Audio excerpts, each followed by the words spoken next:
नमस्कार, मैं डॉक्टर इंदु सहारण सबका स्वागत करती हूँ। आज हम करेंगे धर्मवीर भारती की प्रसिद्ध कविता गुलाम बनाने वाले। देखिए, नाम से ही स्पष्ट है, इस कविता में धर्मवीर भारती जी ने उन लोगों की चर्चा की है या जिक्र किया है जो बार बार हमारे भारतवर्ष में आए और हमें गुलाम बनाया। और ये बात कोई एक दिन या 2 दिन की नहीं, अपितु सदियों से ऐसा होता चला आ रहा है और वर्तमान में भी यही समस्या हमारे सामने है। तो आइए इसका व्याख्या भाग प्रारंभ करते हैं। धर्मवीर भारती जी कहते हैं, और भी पहले वे कई बार आए हैं। और भी पहले कि अब से पहले वे यानी गुलाम बनाने वाले कई बार हमारे भारत में आए हैं। एक बार तो वो तब आए थे जब उनके हाथों में भाले थे, यानी हथियार के रूप में भाले लेकर वो हमारे भारतवर्ष में उन्होंने प्रवेश किया था। घोड़ों पर सवार होकर आए थे और उन घोड़ों के टापों से यानी पैरों के या घोड़ों के कदमों की आवाज़ों से खैबर की चट्टानें कांपी थी। खैबर वो जगह है जो भारत में प्रवेश के समय पाकिस्तान और अफ़गानिस्तान से जो रास्ता आता है पहाड़ी इलाके में, उसे खैबर कहा जाता है। तो वो चट्टानों का जो खैबर का दर्रा या खैबर का रास्ता है वो कांप गया था, अर्थात उस मार्ग से वो हमारे यहाँ पर उन्होंने प्रवेश किया था। ये वो लोग हैं जो मुग़ल थे। मुग़ल घोड़ों पर सवार होकर खैबर के मार्ग से हमारे भारत में आए थे। मुग़लों ने आकर हम पर आक्रमण किया और हमें अपना गुलाम बना लिया और यहाँ वर्षों तक शासन किया। तो ये सबसे पहले हमारे भारत में आए और उन्होंने हमें गुलाम बनाया एक बार, और उसके बाद दोबारा एक बार जब भालों की बजाय, जब उनके पास भाले नहीं थे, भाले लेकर कौन आया था? मुग़ल आए थे। लेकिन इस बार उनके जो आए उनके हाथों में भाले नहीं बल्कि तिजारती परवाने थे। तिजारती परवाने यानी व्यापारिक दस्तावेज, तिजारती परवाने यानी व्यापारिक दस्तावेज थे और बगल में संगीनें थी। लेकिन अपने बाजू के साथ में उन्होंने बंदूकें छुपा रखी थी। संगीनें लेकर आए थे, बंदूकें लेकर आए थे, लेकिन इस बार और चुपके से आए हैं। लेकिन अब उनके आने का तरीका और भी ज़्यादा बदल गया है। चुपके से आए हैं, धीरे से आए हैं, हम समझ भी नहीं पा रहे और वो हमें गुलाम बना रहे हैं। क्या बता रहे हैं कि पहले जब आए तो वो मुग़ल आए, घोड़ों के पैरों की आवाज़ों से पूरा खैबर दर्रा गूंज गया, अर्थात उन्होंने जो मुस्लिम या जो मुग़ल हैं उन्होंने आकर हम पर अधिकार किया और हमें गुलाम बना लिया। उसके बाद दोबारा जब अंग्रेज़ आए, तिजारती परवाने, क्योंकि अंग्रेज़ जब भारत में आए तो वो क्या लेकर आए थे? व्यापारी बनकर आए थे, व्यापारिक दस्तावेज लेकर आए थे। लेकिन व्यापार के बहाने उन्होंने हमें गुलाम बना लिया। लेकिन इस बार उनका तरीका बदल गया है, वो चुपके से आए हैं, धीरे से वो अपना काम कर रहे हैं, हमें गुलाम बना रहे हैं और हम उस बारे में अनजान हैं। आधे हैं जिनके हाथों में है कैमरे, थैलियाँ और टूरिस्ट पासपोर्ट। धर्मवीर भारती जी क्या कहते हैं कि जो हमारे ये देश में आए हैं उनमें से आधे ऐसे हैं जिनके हाथों में कैमरा है, थैलियाँ हैं और पासपोर्ट्स हैं। कैमरा जिससे वो ये बताना चाहते हैं कि हम यहाँ की संस्कृति और सभ्यता को जानने आए हैं, यहाँ की सभ्यता और संस्कृति से हम अपने देश के रहने वाले लोगों को परिचित करवाएंगे। थैलियाँ जिसमें उन्होंने धन भरा हुआ है जो भारतीय लोगों को आकर्षित करता है अपनी तरफ आने के लिए। भारतीय ये सोचते हैं कि ये अंग्रेज़ या बाहर से आने वाले जो विदेशी हैं ये बहुत धनवान है, तो हमें भी उस धन को प्राप्त करने के लिए या उसी प्रकार अच्छा जीवन जीने के लिए हमें भी विदेशों की तरफ जाना चाहिए। यानी ये धन या थैलियाँ हमारे लिए आकर्षण का केंद्र बन जाता है। और टूरिस्ट पासपोर्ट यानी पर्यटक बनकर वो हमारे पास आए हैं, उनके पास ऐसे कागजात हैं जिनसे वो अपने आप को टूरिस्ट बता रहे हैं, पर्यटक बता रहे हैं।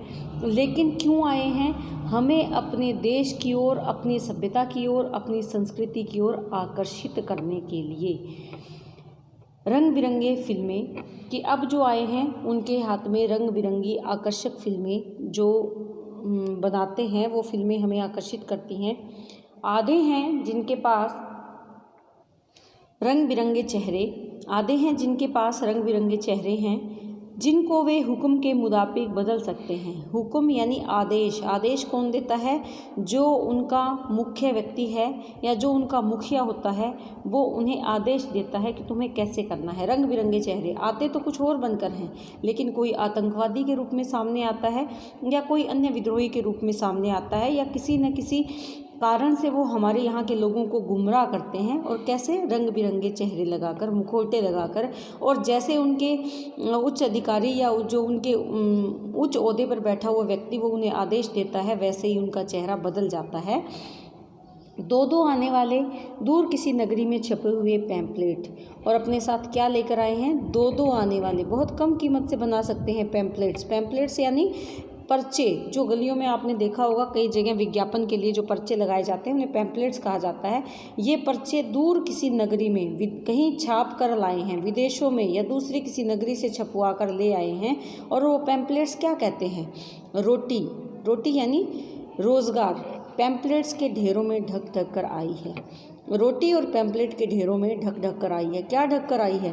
कि कहीं पर वो हमें रोज़गार के लिए आकर्षित करते हैं, कहीं उन पैम्पलेट्स पर अन्य अनेक विज्ञापन है जो हमें आकर्षित करते हैं, और वो सब उनके अंदर ढक कर लाए हैं। रोटी के अंदर और पैम्पलेट्स के अंदर क्या ढक कर लाए हैं? जंजीरें, यानी दूर किसी नगरी में ढली हुई जंजीरें, अर्थात गुलामी। रोटी या रोज़गार हमें आकर्षित करते हैं, पैम्पलेट्स हमें, जो पैम्पलेट्स पे विज्ञापन छपे होते हैं वो हमें आकर्षित करते हैं विदेशियों की ओर जाने के लिए, और वो जंजीरें हैं, इनके माध्यम से वो हमारे लिए जंजीरें लेकर आए हैं, गुलामी लेकर आए हैं। ये हमें चीज़ें आकर्षित करती हैं और हम उनकी तरफ बंद कर विदेशों की तरफ दौड़े चले जाते हैं, विदेशों की तरफ भागे चले जाते हैं, या उसी प्रकार का जीवन जीने की कामना या आकांक्षा रहती है, तो वो हमारे लिए जंजीरें बन जाती है। हमारी वही इच्छाएं हमारे लिए जंजीरें बन जाती है। और ये कौन लेकर आया है? वही विदेशी संस्कार, विदेशी परंपराएं और विदेशी जो आकर्षण है वो हमारे लिए गुलामी की जंजीरें हैं। ढंग है नया। धर्मवीर भारती जी क्या कहते हैं कि अब तरीका नया है, गुलाम बनाने का ढंग बदल गया है, नया है। पहले किसी ने आकर भालों से हम पर अधिकार कर लिया, हमें युद्ध में हराया और हम पर अधिकार कर लिया, किसी ने व्यापार के माध्यम से हम पर अधिकार कर लिया, लेकिन अब बात कुछ नई है, अलग तरीका है। लेकिन उस तरीके के पीछे उद्देश्य वही पुराना है, बात वही पुरानी है। तरीका नया है लेकिन बात यानी उद्देश्य क्या है? पुराना, वही पुरानी बात है। घोड़ों पर रखकर या थैलियों में भरकर, कि लालच चाहे कैसे भी आया हो, चाहे घोड़ों पर सवार होकर भालों के माध्यम से उन्होंने हमें अपने अधिकार में ले लिया हो, या धन के माध्यम से थैलियों में भरकर वो धन लेकर आए, व्यापार के उद्देश्य से यहाँ पर आए, चाहे व्यापार के माध्यम से हमें अपने अधिकार में ले लिया हो, हमें गुलाम बना लिया हो, या रोज़गार का लालच देकर हमें अपने अधिकार में ले लिया हो या अपना गुलाम बना लिया हो, या फिर फिल्मों में रंगीन फिल्में दिखाकर आकर्षित करके हमें अपनी सभ्यता और संस्कृति की ओर हमें अपना गुलाम बना लिया हो। वे जंजीरें केवल जंजीरें ही लाए हैं, लेकिन उनके लाने की चीज़ें एक ही है, गुलामी, जंजीर, और आज भी वो जंजीरें ही लेकर आ रहे हैं। और भी पहले वे कई बार आए हैं, कि केवल अभी ऐसा नहीं हो रहा, पहले भी वो बहुत बार आए हैं, उन्होंने हमें अपना गुलाम बनाया है, और वर्तमान समय में भी यही सब चल रहा है। हम अब भी उनकी ओर आकर्षित हो रहे हैं, कहीं पर सभ्यता और संस्कृति के आपसी मेल मिलाप के नाम पर, कहीं पर आपसी जो परिवर्तन आ रहा है उसके नाम पर, यानी जो भी कुछ बदल रहा है वो उचित नहीं है। हमारे भारतीय सभ्यता और संस्कृति को विदेशी सभ्यता और संस्कृति से प्रभावित किया जा रहा है। हम अपनी परंपराएं भूलकर विदेशी रीति रिवाज को अपना रहे हैं, तो ये हमारे लिए गुलामी की जंजीरें ही हैं। ये हमें मानसिक, पहले सिर्फ व्यक्तिगत रूप से गुलाम बन रहे थे, आर्थिक रूप से गुलाम बन रहे थे, लेकिन अब हम धीरे धीरे मानसिक रूप से भी हम उनकी सभ्यता और संस्कृति के गुलाम बनते चले जा रहे हैं। यही इसमें धर्मवीर भारती जी हमें बताना चाहते हैं, सचेत करना चाहते हैं कि हमें उनके तरीकों में नहीं उलझना है, हमें उनके अनुसार अपना जीवन नहीं बदलना है, हमें अपने सभ्यता और संस्कृति का प्रचार प्रसार करना है, भारत भूमि से जुड़ी हुई रीति रिवाजों का प्रचार प्रसार करना है और उन्हीं को अपनाना है। तभी हम मुक्त रह सकते हैं, आज़ाद रह सकते हैं। उम्मीद करती हूँ ये कविता आपको समझ में आई है। अब अगर हम इसकी कला पक्ष की दृष्टि से अगर इस पर देखें, तो इसमें जो बताना चाह रहे हैं वो यही कि एक तो शैली, सबसे पहले भाषा आ जाएगी। भाषा क्या है? इसमें खड़ी बोली हिंदी है और तत्सम तद्भव शब्दावली की बात भी इसमें की गई है, क्योंकि देशज और विदेशज सभी प्रकार के शब्द इसमें आए हैं। जहाँ हमने पढ़ा तिजारती, परवाने और ये सब उर्दू के शब्द इसमें लिए गए हैं या आए हैं। इसके साथ साथ जो बिंब, दृश्य बिंब बन रहे हैं, जब हम पढ़ते हैं तो हमारी आंखों के सामने ये सब दृश्य घूमने लगते हैं, और मुक्त छंद इस कविता में लिया गया है। तो उम्मीद करती हूँ ये कविता आपको अच्छे से समझ में आई है। बहुत बहुत धन्यवाद।